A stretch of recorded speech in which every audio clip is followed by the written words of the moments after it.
Paz de Cristo a todos! Sejam bem-vindos à segunda aula do módulo 1 sobre ferramentas e métodos de estudo da Bíblia. Eu sou o Franklin e nós vamos estar aprendendo hoje. Vai ser uma aula dividida em dois conteúdos, tá? Em várias partes para ficar mais fácil a visualização dos vídeos, tá? Hoje nós vamos aprender sobre textos narrativos e também a metodologia analítica do texto, tá? Então a gente vai ter vários macetinhos, várias diquinhas aí, ok? Para que possa ser desenvolvida essa nova prática ou esse novo entendimento do texto sagrado, ok? Vamos orar. Santo Deus, eterno Pai, te louvamos, te rendemos graças ao Senhor, porque até aqui o Senhor tem nos sustentado. Nos ajude, ó Pai, a cada dia, nos ajude, ó Senhor, a compreender a sua palavra, que é, Senhor, que nos conduz para o céu, meu Deus. Nos ajude, ó Senhor, a cada dia mais, ó meu Pai, a compreender a sua maravilhosa graça, Senhor, através da sua palavra. Em nome de Jesus, te agradecemos, ó Pai. Amém. Beleza, a primeira coisa que nós vamos ver é quando nós vamos brincar, quando éramos crianças ou até hoje, quando a gente vai fazer algum tipo de brincadeira, alguma atividade, a primeira coisa que nós temos que saber é como ela funciona. Ou, como no caso ali, para se saber jogar ou atuar em determinada circunstância, precisa-se saber as regras do que vai ser feito. Porque senão se torna uma coisa meio que em vão, certo? Antigamente, quando eu era pequeno, aqui na nossa cidade, nós falávamos que a criança que não entendia as regras era o famoso café com leite. Ou seja, você poderia até pegar, mas não estava valendo porque não entendia a questão do formato do jogo, tá? E olha só uma coisa bem legal. Antes de se aventurar nas escrituras, também deve-se saber antes, não é depois, certo? Para não ser, vamos dizer assim, um leitor ou um estudioso da Bíblia café com leite, ok? Precisa-se saber também como no jogo as regras de estudo ou de leitura e de interpretação das escrituras, tá? Porque não é conforme nós queremos. Dentro das escrituras há vários gêneros literários. Hoje nós vamos estar aprendendo sobre gêneros narrativos, tá? E o que seria gêneros narrativos? Aquele que conta algo, onde que pode ser por enredo, pode ser por fábula, parábola, tá? Através de história realmente, ok? Então, vamos lá. O texto narrativo, ele pode incluir dentro dele, como a gente chegou a falar para vocês,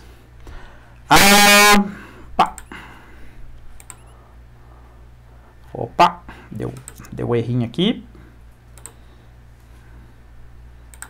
Vai ter que ser assim por enquanto, tá? O texto narrativo, ele vai contar algo, certo? E vai expressar algo, tá bom? Para muitos, eles vão chegar e vão falar que dependendo do gênero literário, por exemplo, parábola, muitos vão falar que é uma fábula num quesito de inventar o assunto, ou seja, aquilo que está sendo falado não é real, tá? Mas será que não é real? Às vezes eu posso usar, como muitas vezes a gente usa, fulano, ciclano. A gente praticamente pegou um personagem, colocou o nome nele, certo? E praticamente ele existe, mas não existe ao mesmo tempo. Só que mesmo assim, você utilizando esses personagens, ciclano e fulano, você não vai deixar de contar algo, ou alguma verdade, ou alguma informação, trazer uma informação, tá? Então a gente tem que tomar muito cuidado com isso, porque tem muitos que vão chegar e falar que as parábolas, por exemplo, são coisas sim fantasiosas, que não devem ser seguidas os princípios, mas nós vamos ver que não é bem assim. Tá? Textos narrativos, eles podem incluir, olha só, enredo. Enredo seria o que ele tem de elementos dentro dele, tá bom? Sabe quando quando passa comercial na televisão, fala assim, o enredo da escola de samba, sabe? Aquilo lá fala-se do que ela vai tratar, tá? Então, um enredo quer dizer que é o assunto ou o que vai ser tratado no texto. Olha só, primeiro, nós vemos que no texto tem o clímax, ou seja, o ponto alto da história, com a ação dos elementos. Esses elementos, por que a gente coloca elementos? Você lembra do Ciclano e Beltrano? São dois elementos. Não disse que não são duas pessoas. Só que como eu não quero falar quem é na realidade, então eu pego e faço essa alteração como se eles não existissem, mas existindo. Então eles não deixam de ser elementos e nem pessoas, mas são personagens elementares do texto, para que a gente possa entender. Por exemplo, o pai, filho pródigo, o filho que ficou em casa. Pode ver que não tem nome. Fala-se simplesmente pai, filho, filho. Ou pai, filho mais novo, filho mais velho. Mas não deixa de dizer que não acontece isso, ou não tem um princípio. Tá? E na narrativa, quando se fala em relação ao clímax, é aquela hora que a gente está olhando, está vendo, está lendo, ou a gente está esperando o que vai acontecer, o que vai acontecer, ou aí, sabe, quando a gente chega naquele ponto, naquele limite, ele chega e nos mostra algo assim espetacular, tá? Ele mostra às vezes uma decisão que a pessoa tem que tomar, uma encruzilhada ou uma assim rota, um novo caminho. Por exemplo, o texto de Mateus 4 vai nos falar de um clímax ou de um ponto muito conhecido, que seria a tentação de Jesus. Pode ver, ele vai para o deserto, ele fica 40 dias, ao final do 40 dias, tá vendo? Vamos dizer assim, ó, ele é levado ao deserto, certo? Tá aqui nesse limite. Ele fica 40 dias de jejum, ao final do 40 dias ele é tentado. Ele é tentado por 3 vezes, de 3 formas, certo? Até chegar ao final. Tá vendo como é que foi subindo? Por isso que é tipo de um clímax, ou seja, vai crescendo a questão da história ou do que está sendo contado, tá? Isso também a gente pode ver, como a gente citou no Novo, também no Antigo Testamento. Você lembra do caso de Gideão e os 300? Lembra? Qual que foi o caso dele? Uma pessoa que estava trabalhando é chamada para libertar um povo, depois chega, vai com uma certa quantidade de pessoas, aí não é aquela quantidade de pessoas, ou seja, vai crescendo a história até chegar aos 300 e ganhar, vamos dizer, a guerra. Tá bom? Também nesse enredo existe uma conclusão, que seria um término. Por que seria um término? Só para ter ideia, a gente continuando naquela palavra da tentação de Jesus, o versículo 10 e o versículo 11 de Mateus 4 vai falar assim, ó, e tendo falado isso, Satanás foi-se, saiu, certo? Não estava mais ali, ou seja, deu um ponto final, e os anjos vieram e consolaram, serviram ou deram atenção a Jesus. Então, além de ter esse desenvolvimento na história, ele ainda nos mostra que tem um ponto final. Um exemplo, lembra de José no Egito. Ele não é do Egito, ele não é egípcio. É José no Egito. Lembra que ele começou com a questão de ter sonhos? Aí começava a falar, aí começou a criar inveja, aí chegou lá no Egito, aí começou de novo, começou ainda, chegou até ser uma pessoa com uma autoridade política dentro do Egito. Então, quando a gente vê esse desenvolvimento, a gente fala que ele tem um clímax e chega no ponto final, que no caso de José, chegou a servir, vamos se dizer, como um funcionário público a mando de Faraó. Ok? Dentro da narrativa também, ou dentro do enredo, nós vemos que tem espaço. O que seria espaço? Nada mais é do que onde acontece o negócio. Por exemplo, lembra no texto que a gente viu de Mateus 4, que é esse daí? Aonde que aconteceu a tentação de Jesus? Isso é importante. Isso é importante. A tentação de Jesus ela concretizou-se no deserto. Aí a gente para pensar, mas como que é um deserto? Entendeu? Aí a gente já começa a saber que, será que realmente foi só o jejum que Jesus padeceu? Porque, ó, geralmente no deserto não tem árvores. Um exemplo, tá?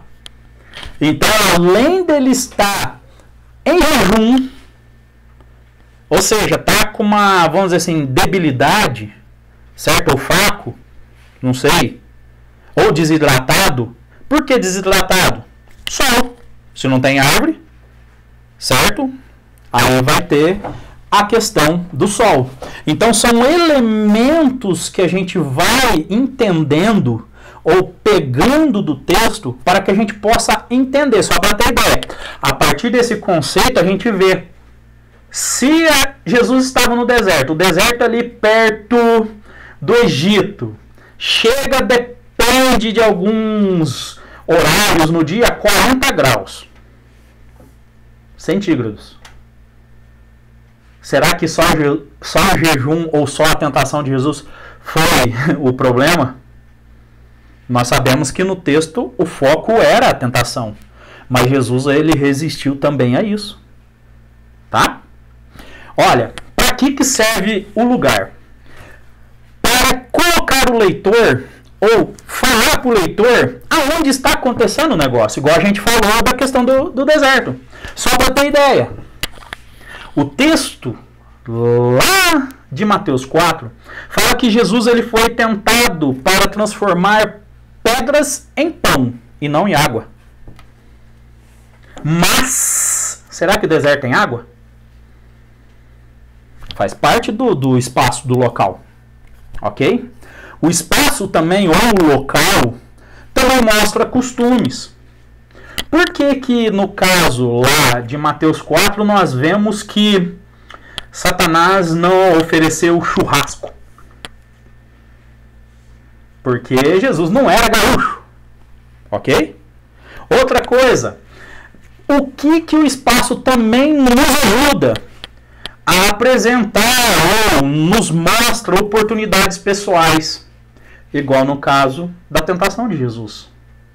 Porque Satanás ele usou uma estratégia que nós esquecemos. Ele chegou a confrontar Jesus com a palavra. E qual foi a oportunidade, ou ainda uma das marcas de Jesus durante essa questão da tentação? Foi simples. Sabe qual que foi? Ele também usou a palavra. Ou seja, o que vai ajudar em relação à oportunidade do espaço de mostrar, às vezes, o que a gente sabe. Ok? E tem outras coisas, ó, demais elementos, características que podem estar dentro do ambiente. Ok? Às vezes pode ser uma casa. Lembra daqueles 4 amigos que subiram pelo telhado e desceu o rapaz pelo telhado? Então, que jeito que era a casa? Que jeito que era o telhado? Que jeito que estava lá dentro? Ok? Então a gente tem que tentar entender isso, ok? E aí, olha, ó, veja Mateus 2, 1 ao 12. Vamos lá para a nossa My Bible, certo? Mateus 2, 1. Vamos ver o que vai falar lá. Vai falar sobre um ambiente ou um espaço que aconteceu algo. Eu estou agora com essa daqui, ela é revista e corrigida. Eu vou passar esta para... Cadê ela? NVI. E tendo nascido Jesus em Belém da Judéia, nos dias do rei Herodes, magos vindos do Oriente chegaram a Jerusalém e perguntaram: onde está o recém-nascido rei dos judeus? Vimos a sua estrela no Oriente e viemos adorá-lo. Quando o rei Herodes ouviu isso, ficou perturbado e com ele toda Jerusalém.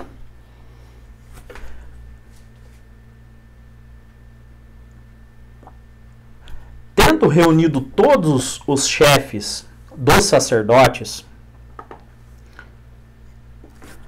do povo e os mestres da lei, perguntou-lhes onde deveria nascer o Cristo, ou o Messias, ou Jesus, tá?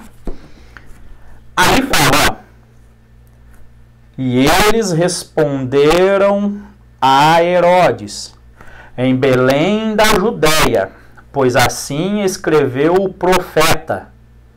Aí fica uma dica, tá? Que profeta? Que profeta, ok? Mas tu, Belém, da terra de Judá, de forma alguma és a menor em meio às principais cidades de Judá. Tá vendo a questão do espaço, do local? Pois de ti virá o líder que, como pastor, conduzirá Israel, o meu povo. Então Herodes chamou os magos secretamente e informou-se com eles a respeito do tempo exato em que a estrela tinha aparecido. Outra coisa, Herodes estava querendo saber quanto tempo isso já tinha acontecido. Fica a dica aí que também que tem tempo, hein? Dentro da narrativa, tá bom? Enviou-os a Belém e disse: vão informar-se com exatidão sobre o menino. Logo que o encontrarem, avisem-me, para que eu também vá adorá-lo. Esperto, hein? Esperto, hein? Depois de ouvirem o rei, eles seguiram seu caminho, e a estrela que tinham visto no Oriente foi adiante deles, até que finalmente parou sobre o lugar onde estava o menino. Quando tornaram a ver a estrela, encheram-se de júbilo. Ao entrarem na casa, viram o menino com Maria, sua mãe, e prostaram-se e o adoraram. Então abriram os seus tesouros e lhe deram presentes: ouro, incenso e mirra. E, tendo sido advertidos em sonhos, ou em sonho, para não voltarem a Herodes, retornaram à sua terra por outro caminho. Aí vem, quando a gente olha aqui, ó, no versículo 1, depois que Jesus nasceu em Belém da Judéia, nos dias do rei Herodes, magos vindos do Oriente chegaram a Jerusalém. Eles chegaram, não seria a lógica de uma chegada um pouco mais fácil, porque eles não iam pegar o caminho mais longo, mais difícil. Eles iam pegar o caminho mais fácil. Só que aí você já parou para pensar no versículo 12? E tendo sido advertidos em sonho para não voltarem a Herodes, retornaram à sua terra por outro caminho. Será que seria fácil a jornada deles? Será que não teria um sacrifício, alguma coisa que eles teriam que parar ali e falar, oh, peraí, o negócio não tá fácil?